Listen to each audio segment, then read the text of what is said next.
ಇವತ್ತು ಫಲಿಸಿವೆ ಅಂಥೇಳಿ. ಡಾಕ್ಟರ್ ಮನಮೋಹನ್ ಸಿಂಗ್ ನಿಧನದ ಹಿನ್ನೆಲೆಯಲ್ಲಿ 7 ದಿನಗಳ ಕಾಲ ಶೋಕಾಚರಣೆಯನ್ನು ಘೋಷಿಸಿದೆ ಸರ್ಕಾರ. ಜೊತೆಗೆ ನಾಳೆ ಶಾಲಾ ಕಾಲೇಜುಗಳಿಗೂ ಕೂಡ ರಜೆಯನ್ನು ಘೋಷಿಸಲಾಗಿದೆ. ಸಿಂಗ್ಗೆ ಸಂತಾಪ ಸೂಚಿಸಿ ರಜೆ ಘೋಷಣೆಯನ್ನು ಮಾಡಲಾಗಿದೆ. ಡಾಕ್ಟರ್ ಮನಮೋಹನ್ ಸಿಂಗ್ ನಿಧನದ ಹಿನ್ನೆಲೆಯಲ್ಲಿ 7 ದಿನಗಳ ಕಾಲ ಶೋಕಾಚರಣೆ ಮಾಡಬೇಕು. ಆ ಘೋಷಣೆಯನ್ನು ಸರ್ಕಾರ ಮಾಡಿರೋದು.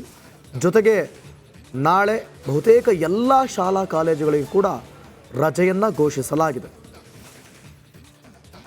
ಡಾಕ್ಟರ್ ಮನಮೋಹನ್ ಸಿಂಗ್ ಆರ್ಥಿಕ ತಜ್ಞ, ಹಣಕಾಸು ಸಚಿವರು, ರಾಜ್ಯಸಭೆಯಲ್ಲಿ ವಿರೋಧ ಪಕ್ಷದ ನಾಯಕರು ಕೂಡ ಆಗಿದ್ದವರು. ಇದು ಒಂದು ಕಡೆ ಆದರೆ 2004ರಿಂದ 2014ರವರೆಗೆ ಭಾರತದ ಪ್ರಧಾನಿಯಾಗಿ ಸೇವೆಯನ್ನು ಸಲ್ಲಿಸಿದವರು, ದೂರದೃಷ್ಟಿಯನ್ನು ಹೊಂದಿದವರು. ಅವರು ತೆಗೆದುಕೊಂಡಂಥ ನಿರ್ಧಾರ ಇವತ್ತಿಗೂ ಕೂಡ ಫಲಿಸಿದೆ ಅಂತಂದರೆ ಬಹಳ ಪ್ರಮುಖವಾಗಿ ಅಲ್ಲಿ ಎಕ್ಸಾಂಪಲ್ ಆಗಿ ನಾವು ತಗೊಳ್ಳೋದಾದರೆ ಪೋಲಿಯೋ ಮುಕ್ತ ಭಾರತ. ಇವತ್ತಿಗೂ ಪೋಲಿಯೋ ಲಸಿಕೆ ಹಾಕಿಸಿಕೊಳ್ಳುವಂಥದ್ದು ಭಾರತದಲ್ಲಿ ಈಗಲೂ ಕೂಡ ಇದೆ. ನಾಳಿನ ಎಲ್ಲ ಕಾಂಗ್ರೆಸ್ ಕಾರ್ಯಕ್ರಮಗಳು ಕೂಡ ರದ್ದಾಗಿವೆ. ವೇದಿಕೆ ನಿರ್ಮಾಣವಾಗಿರುವ ಜಾಗದಲ್ಲೇ ಸಂತಾಪ ಸೂಚಿಸಲಾಗುತ್ತೆ. ಬೆಳಗಾವಿಯಲ್ಲಿ DCM DK ಶಿವಕುಮಾರ್ ಹೇಳಿಕೆಯನ್ನು ಕೊಟ್ಟಿದ್ದಾರೆ. ನಾಳಿನ ಎಲ್ಲ ಕಾಂಗ್ರೆಸ್ ಕಾರ್ಯಕ್ರಮಗಳು ಕೂಡ ರದ್ದು. ವೇದಿಕೆ ನಿರ್ಮಾಣ ಆಗಿತ್ತು ಬೆಳಗಾವಿಯಲ್ಲಿ. ಶತಮಾನೋತ್ಸವಕ್ಕೆ ಎಲ್ಲ ರೀತಿಯ ಸಿದ್ಧತೆ ಮಾಡಿಕೊಳ್ಳಲಾಗಿತ್ತು. ದೊಡ್ಡ ಶಕ್ತಿ ಪ್ರದರ್ಶನಕ್ಕೆ ಕಾಂಗ್ರೆಸ್ ಮುಂದಾಗಿತ್ತು. ಸೊ ಎಲ್ಲ ಕಾರ್ಯಕ್ರಮಗಳಿಗೂ ಕೂಡ ನಾಳೆ ಬ್ರೇಕ್ ಬಿದ್ದಿದೆ. ಮಾಜಿ ಪ್ರಧಾನಿ ಮನಮೋಹನ್ ಸಿಂಗ್ ಮರೆಯಾಗಿದ್ದಾರೆ. ಈ ಬೆನ್ನಲ್ಲೇ ರಾಜ್ಯ ಸರ್ಕಾರ ಈ ಘೋಷಣೆಯನ್ನು ಹೊರಡಿಸಿರೋದು. ಯಾವುದೇ ಕಾರ್ಯಕ್ರಮಗಳನ್ನು ಮಾಡುವಂತಿಲ್ಲ. ಜೊತೆಗೆ ನಾಳೆ ಶಾಲಾ ಕಾಲೇಜುಗಳಿಗೂ ಕೂಡ ರಜೆಯನ್ನು ಘೋಷಿಸಲಾಗಿದೆ. 7 ದಿನಗಳ ಕಾಲ ಶೋಕಾಚರಣೆಯನ್ನು ಕೂಡ ಮಾಡೋದಕ್ಕೆ ಆದೇಶ ಹೊರಡಿಸಿರೋದು. ಇನ್ನು ಮತ್ತೊಂದು ಕಡೆ ನೋಡಿ, 7 ದಿನಗಳ ಕಾಲ ಶೋಕಾಚರಣೆಯನ್ನು ಘೋಷಿಸಿದ ಸರ್ಕಾರ. ನಾಳೆ ಶಾಲಾ ಕಾಲೇಜುಗಳು ಕೂಡ ರಜೆಯನ್ನು ಘೋಷಣೆ ಮಾಡಲಾಗಿದೆ. ಮನಮೋಹನ್ ಸಿಂಗ್ಗೆ ಸಂತಾಪ ಸೂಚಿಸಿ ರಜೆ ಘೋಷಿಸಲಾಗಿದೆ. ನೋಡಿ, ಆಹಾರ ಸಚಿವರಾದಂತಹ KH ಮುನಿಯಪ್ಪ ಅವರು ದೂರವಾಣಿ ಸಂಪರ್ಕಕ್ಕೆ ಸಿಕ್ಕಿದ್ದಾರೆ. ನಾವು ಅವ್ರನ್ನ ಮಾತನಾಡಿಸ್ತಾ ಹೋಗ್ತೀವಿ. ಸರ್ ನಮಸ್ತೆ. ನಮಸ್ಕಾರ ಸರ್. ಮನಮೋಹನ್ ಸಿಂಗ್ ಮರೆಯಾಗಿದ್ದಾರೆ ಸರ್, ನಿಮ್ಮ ಮೊದಲ ಪ್ರತಿಕ್ರಿಯೆ? ಮನಮೋಹನ್ ಸಿಂಗ್ ಅವರು ಸ್ವರ್ಗಸ್ಥರಾಗಿದೆ ಅಂತ ಗೊತ್ತಾದಾಗ ನನಗೆ ದಿಗ್ಭ್ರಮೆಯಾಗಿದೆ. ನಾನು ಅವರ ಜೊತೆಯಲ್ಲಿ 2004ರಿಂದ 2014ರವರೆಗೂ ಸಚಿವರಾಗಿ ಕೆಲಸ ಮಾಡುವಂಥ ಸುದೈವ, ಒಳ್ಳೆ ಮಾರ್ಗದರ್ಶನ, ರಸ್ತೆ, ರೈಲ್ವೆ ಮಾರ್ಗ, MSC ಮೇಲೆ ಕೂಡ ನನಗೆ ಅವಕಾಶ ಮಾಡಿಕೊಟ್ರು ಕೆಲಸ ಮಾಡಲಿಕ್ಕೆ. ಅತ್ಯುತ್ತಮವಾದ ಅಭಿವೃದ್ಧಿ ಕೆಲಸ ಮಾಡಲಿಕ್ಕೆ ನನಗೆ ಅವಕಾಶ ಮಾಡಿಕೊಟ್ರು. ಈ ರಾಷ್ಟ್ರದ ಜಗತ್ತಿನ ಅತಿ ಶ್ರೇಷ್ಠ ಅರ್ಥ ಜ್ಞಾನವನ್ನು ಹೊಂದಿದ್ದವರು, ಅರ್ಥ ತಜ್ಞರವರು ಇವತ್ತು ಈ ದೇಶ ಅಂತ ಮಹಾನ್ ಕ್ಷೇತ್ರವನ್ನು ಕಳೆದುಕೊಂಡಿದೆ. ದೇಶ ಕಷ್ಟ ಕಾಲದಲ್ಲಿದ್ದಾಗ ನರಸಿಂಹರಾಯರು ಪ್ರಧಾನಮಂತ್ರಿ ಆಗಿದ್ದಂಥ ಕಾಲದಲ್ಲಿ ಅರ್ಥ ಸಚಿವರಾಗಿ ಅವರು ಮಾಡಿದಂಥ ಕೊಡುಗೆ ಅಪಾರವಾಗಿದ್ದು. ದೇಶ ಕಷ್ಟ ಕಾಲದಲ್ಲಿ ಅವತ್ತು ಆರ್ಥಿಕ ಪರಿಸ್ಥಿತಿ ಇದ್ದಾಗ ಅದರ ಮೇಲೆ ತಂದರು. ತಾನೇ ಪ್ರಧಾನಮಂತ್ರಿ ಆದ ಮೇಲೆ ಹಲವಾರು ಹೊಸ ಕಾರ್ಯಕ್ರಮ, right to education, right to information, ಪ್ರಧಾನಿ ಮತ್ತು ಮನ್ರೇಗಾ ಮತ್ತು ನ್ಯಾಷನಲ್ ಫುಡ್ ಸೆಕ್ಯೂರಿಟಿ ಆಕ್ಟ್ ಇಂಥ ಮಹಾನ್ ಕ್ರಾಂತಿಕಾರ ಬದಲಾವಣೆಗಳನ್ನು ದೇಶದಲ್ಲಿ ಕೊಂಡು ಈ ದೇಶದ ಸರ್ವತೋಮುಖ ಅಭಿವೃದ್ಧಿಗೆ ಕಾರಣಭೂತರಾಗಿ ಜಗತ್ತಿನ ಬಲಿಷ್ಠ ರಾಷ್ಟ್ರಗಳ ಜೊತೆಗೆ ಆರ್ಥಿಕ ಪರಿಸ್ಥಿತಿಯಲ್ಲಿ ಭಾರತವನ್ನು ಕೊಂಡೊಯ್ದಂಥ ಮಹಾನ್ ಚೇತನ ಇವತ್ತು ಸ್ವರ್ಗಸ್ಥರಾಗಿದ್ದಾರೆ. ಅತೀವ ದುಃಖವಾಗಿದೆ. ಈ ನೋವನ್ನು ಭರಿಸುವ ಶಕ್ತಿ ಭಗವಂತ ಅವರ ಕುಟುಂಬಕ್ಕೆ, ಅವರ ಅನುಯಾಯಿಗಳಿಗೆ ಕೊಡಲಿ ಅಂತೇಳಿ, ಆ ಆತ್ಮಕ್ಕೆ ಶಾಂತಿಯನ್ನು ಕೊಡಲಿ ಅಂತ ದೇವರನ್ನ ಪ್ರಾರ್ಥನೆ ಮಾಡ್ತೇನೆ. ಸರ್, ಬಹಳ ಭಾವುಕರಾಗಿ ಮಾತನಾಡ್ತಿದ್ದೀರಿ. ನೀವು ಹೇಳ್ತಾ ಇದ್ರಿ ಸರ್, ನಾನು ಅವ್ರ ಜೊತೆ ಕೆಲಸ ಮಾಡಿದ್ದೀನಿ ಅಂತ. ನೀವು ಕಂಡಂತೆ ಮನಮೋಹನ್ ಸಿಂಗ್ ಅವರ ದೂರದೃಷ್ಟಿ ಏನಿತ್ತು ಸರ್? ಈ ಭಾರತದ ಅಭಿವೃದ್ಧಿಗಾಗಿ ಅವರು ಆಲೋಚಿಸುವ ರೀತಿ ಏನಾಗಿತ್ತು ಸರ್? ನಿಮ್ಮ ಹತ್ರ ಏನಾದ್ರು ಹಂಚ್ಕೊಂಡಿದ್ರಾ, ಮಾತನಾಡಿದ್ರಾ? ಮತ್ತಷ್ಟು ಹೇಳೋದು? ಹೆಚ್ಚಿಗೆ ಏನು ಮಾತಾಡ್ತಾ ಇರಲಿಲ್ಲ. ನಮಗೆ ಮಾರ್ಗದರ್ಶನ ಕೊಡ್ತಿದ್ರು. ನಿಮ್ಮ ಇಲಾಖೆಯಲ್ಲಿ ಇಂತಿಂತ ಕೆಲಸ ಮಾಡಬೇಕು ಅಂತೇಳಿ ಹೇಳ್ತಾ ಇದ್ರು. ಅಷ್ಟೇ ಸೂಕ್ಷ್ಮವಾಗಿ ಹೇಳ್ತಿದ್ರು. ಅಧಿಕಾರಿಗಳು ಅದೇ ರೀತಿ ಸ್ಪಂದನೆ ಮಾಡ್ತಿದ್ರು.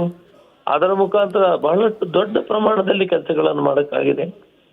ಸುಮಾರು 8 ಲಕ್ಷ ಕುಟುಂಬಗಳಿಗೆ ಜೀವನ ಮಾಡುವಂಥ ದಾರಿಯನ್ನ MSMEಲಿರೋರು ಮಾಡಬೇಕಾದ್ರೆ ಅವರೇ ಕಾರಣ, ಅವರೇ ಕರೆಸಿ ಹೇಳಿದರು.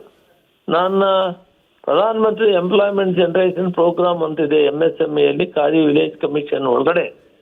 ನೀವು ಗುಡಿ ಕೈಗಾರಿಕೆ ಗ್ರಾಮಾಂತರ ಅಭಿವೃದ್ಧಿಗೆ ಸಬ್ಸಿಡಿ 5ರಿಂದ 25 ಲಕ್ಷವರೆಗೂ ಒಬ್ಬ ವ್ಯಕ್ತಿ ಕೊಡ್ಲಿಕ್ಕಾಗುತ್ತೆ.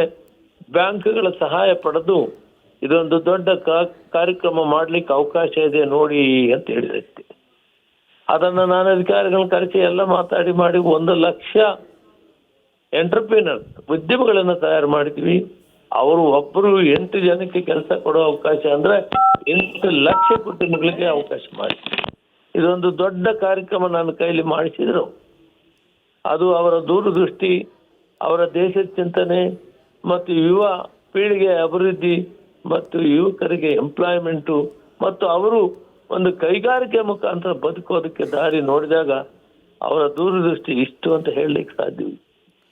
ಸರ್, ಮತ್ತೊಂದು ಪ್ರಮುಖವಾದಂಥ ಪ್ರಶ್ನೆನ ನಿಮ್ಮ ಮುಂದೆ ಇಡ್ತೀನಿ. ಯಾಕಂತಂದರೆ ನೀವು ಅವ್ರ ಜೊತೆ ಕೆಲಸ ಮಾಡಿದ್ರಿ, ಜೊತೆಲಿದ್ರಿ ಅನ್ನೋ ಉದ್ದೇಶಕ್ಕಾಗಿ ಮೊದಲ ಬಾರಿ ಅವರು ಪ್ರಮಾಣ ವಚನ ಸ್ವೀಕರಿಸಿದಂಥ ಸಂದರ್ಭದಲ್ಲಿ ಅವರು ಜನಪ್ರಿಯ ಚುನಾವಣೆಗಳಲ್ಲಿ ಗೆದ್ದಿಲ್ಲ ಅಂತಂದರೂ ಕೂಡ ಭಾರೀ ಜನಪ್ರಿಯತೆಯನ್ನು ಹೊಂದಿದ್ರು. ಜೊತೆಗೆ ಭ್ರಷ್ಟಾಚಾರದ ಕಳಂಕವೂ ಕೂಡ ಅವ್ರ ಮೇಲೆ ಇರಲಿಲ್ಲ. ಶುದ್ಧ ರಾಜಕಾರಣಿಯಾಗಿದ್ದರು. ಆದರೂ ಮೌನ ರಾಜಕಾರಣಿ ಅಂತ ಹೇಳ್ತಿದ್ರು. ಆದರೂ ದೇಶಕ್ಕೆ ಕೊಟ್ಟಂಥ ಕೊಡುಗೆ ಬಗ್ಗೆ ನೀವು ಹೇಳೋದಾದ್ರೆ ಸರ್? ಅವರು ಮೂಲತಃ ಆ ಅರ್ಥಶಾಸ್ತ್ರದಲ್ಲಿ ಶ್ರೇಷ್ಠವಾದಂಥ ಕೆಲಸ ಮಾಡಿ ಅವರದೇ ಆದ ಅನುಭವ ಐತಿ ದೇಶದಲ್ಲಿ. ಅವರ ಆ ಅನುಭವವನ್ನು ಈ ದೇಶಕ್ಕೆ ಹಂಚಿಕೆ ಮಾಡಿದ್ದಾರೆ. ಅವರು ಬಹಳ ನಿಧಾನ ಸ್ವಭಾವ, ಶಾಂತಿ, ಸರಳ, ಸಜ್ಜನಿಕೆ ಇವೆಲ್ಲವನ್ನು ಮೈಗೂಡಿಸ್ಕೊಂಡಿದ್ರು. ಯಾವ ಸಂದರ್ಭದಲ್ಲಿ ಕೂಡ ಕೋಪ ಮಾಡ್ಕೊಳ್ತಾ ಇಲ್ಲ. ಏನಾದರೂ ಇದೇ ಕೆಲಸ ಆಗ್ಬೇಕಂದಾಗ ಆಯ್ತು ಮಾಡೋಣ ಅಂತ ಹೇಳ್ತಾ ಇದ್ರು. ಅವರ ಭಾವನೆಗಳು, ಅವರ ಚಿಂತನೆಗಳು ಬಹಳ ಆಳವಾಗಿತ್ತು. ಅದೆಲ್ಲವೂ ಕೂಡ ದೇಶದ ಅಭಿವೃದ್ಧಿ ಕಡೆ ಗಮನ ಇತ್ತು. ಅದರಲ್ಲಿ ಏನು ಸ್ವಾರ್ಥ ಇರಲಿಲ್ಲ. ಇದನ್ನು ನಾವು ಅವರ ಹತ್ತಿರದಿಂದ ಕಂಡಂತ ವಿಷಯಗಳು.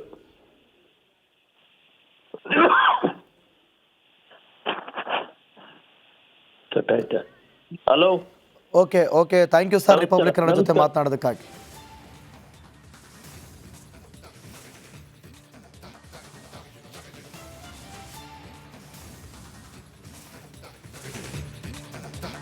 ನೋಡಿ, ಮೊದಲ ಅವಧಿ 2004ರಿಂದ 2009 ಪ್ರಧಾನಮಂತ್ರಿಯಾಗಿ ಪ್ರಮಾಣ ವಚನ ಸ್ವೀಕರಿಸಿದ್ದು. 2004ರ ಸಾರ್ವತ್ರಿಕ ಚುನಾವಣೆಗಳ ನಂತರ ಭಾರತೀಯ ರಾಷ್ಟ್ರೀಯ ಕಾಂಗ್ರೆಸ್ ಲೋಕಸಭೆಯಲ್ಲಿ ಏಕೈಕ ಅತಿ ಹೆಚ್ಚು ಸ್ಥಾನಗಳನ್ನು ಹೊಂದಿರುವ ರಾಜಕೀಯ ಪಕ್ಷವಾಗಿ ಅಧಿಕಾರದಲ್ಲಿರುವಂಥ ರಾಷ್ಟ್ರೀಯ ಪ್ರಜಾಸತ್ತಾತ್ಮಕ ಒಕ್ಕೂಟ ಅಂದರೆ NDA ಅದನ್ನು ಕೊನೆಗೊಳಿಸಿತ್ತು. ಅದಾದ ಬಳಿಕ ಪ್ರಧಾನಿಯಾಗಿದ್ದು ಮನಮೋಹನ್ ಸಿಂಗ್. ನಾಳಿನ ಎಲ್ಲ ಸರ್ಕಾರಿ ಕಾರ್ಯಕ್ರಮಗಳು ಕೂಡ ರದ್ದು. ಮಗದೊಮ್ಮೆ ನಾವು ನಿಮ್ಮ ಮುಂದೆ ಹೇಳ್ತಾ ಇದ್ದೀವಿ. ನಾಳೆ ಬೆಳಗ್ಗೆ 11 ಗಂಟೆಗೆ ತುರ್ತು ಸಂಪುಟ ಸಭೆಯನ್ನು ಕರೆಯಲಾಗಿದೆ. ಡಾಕ್ಟರ್ ಮನಮೋಹನ್ ಸಿಂಗ್ ನಿಧನದ ಹಿನ್ನೆಲೆ